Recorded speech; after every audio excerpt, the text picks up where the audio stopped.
Well, thank you, Madam Chair, and thank you for holding this markup, and welcome back. We're glad you're in good health and you've come through very well. And I concur with you.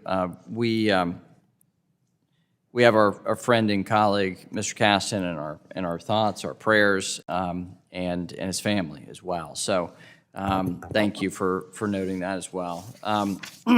We have jobs to do, we do, but there are humans behind these jobs, and family is so important to all of us. And so we're pulling for Mr. Caston and his family. Look, today's markup is a lot of the same themes we dealt with on the House floor. America is in the midst of an inflation crisis, an energy crisis, a supply chain crisis, a labor shortage crisis. But here we are again, debating bills that will do nothing to address any of those key issues. Last week, Democrats had a bill on the House floor to, quote, address inflation and help bring costs down for Americans, end quote, according to Leader Hoyer's schedule. Just last month, President Biden stated that inflation is his, quote, top domestic priority, end quote.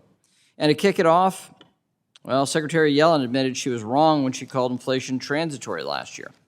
And we have the chair of the Federal Reserve coming in tomorrow. So this, like last week, is inflation week. And just like every week for Americans over the last year and a half, it's inflation week if you're buying anything or trying to live your life. So Republicans welcome this conversation. In fact, last week your impression on the House floor, Republicans That is not.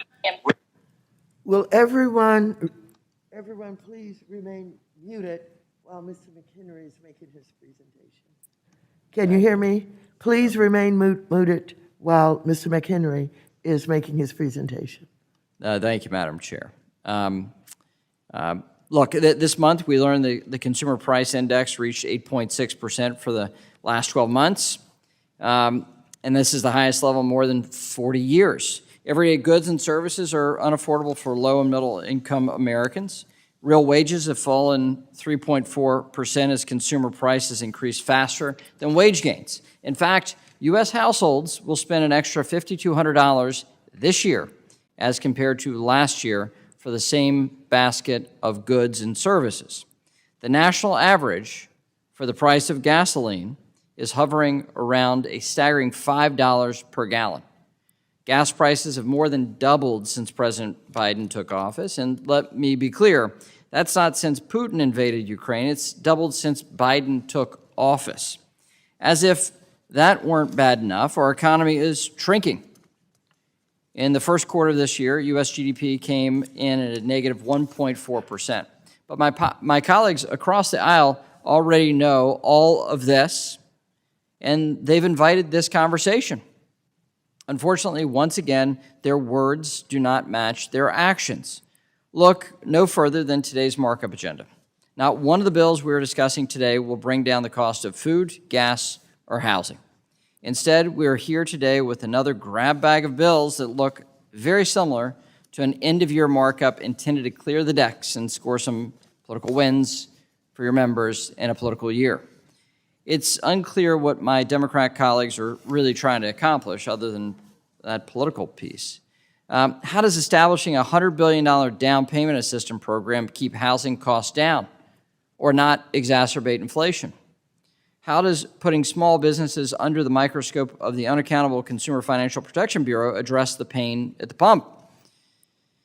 How does putting more limitations on financial institutions with respect to their business models help make credit cheaper and more readily available for consumers who need it most? Families are hurting, and this is the list of bills we have on the docket today. This isn't to say that some of the policies we're discussing aren't important. I appreciate the work of the gentleman from New York, Mr. Torres, on temperature sensors, and the work by the gentle lady from Pennsylvania, Ms. Dean, to ensure updated smoke alarms are in federal and public housing facilities. Those are reasonable things and necessary. But at the end of the day, the American people want to know that we're doing the work of combating inflation and putting money back in their pockets. In fact, 80% of Americans say inflation is the most important issue facing the country, and that's according to the ABC News Ipsos poll. and Republicans hear the cry of those American people. So we will use today's markup to discuss the real issues impacting American workers and families.